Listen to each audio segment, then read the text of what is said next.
You may have noticed that I'm rather sensitive to problems with lighting in maps. Gabe, what's going on? Gabe, why are you doing this? With the new detrain, it's not quite as bad as cobble, but it's still not right. The casual observer might not notice, but line yourself up with the tip of the shadow, look up, and you'll find that the shadow being cast doesn't line up with the sun in the sky. In this case, all that has to be done is to set the ENV sun settings to the same as the light environments angles, since it's only where the sun is shown in the sky that's wrong. However, if you're making a map and happen to be using a skybox with a sun painted onto it, I'll now explain how to line up the lighting from scratch.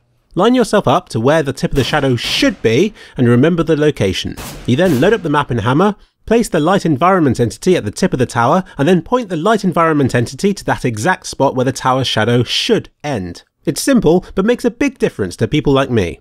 Don't forget to set the ENV sun to the same properties if you have one in your level. I discovered this technique a couple of years ago when it was approaching sunset in real life and I was walking down a hill.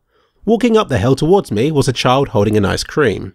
The sun was in her eyes and she was awkwardly squinting, unable to see where she was going. I realised that I could line my shadow up perfectly with her face. She stopped squinting and began to trust me with my shadow placement. My one simple act of kindness made a child's life just that little bit better. I then quickly moved out of the way and the little girl flinched, dropping her ice cream in the process. It was hilarious. But errors like this in CSGO are not. Valve, please fix.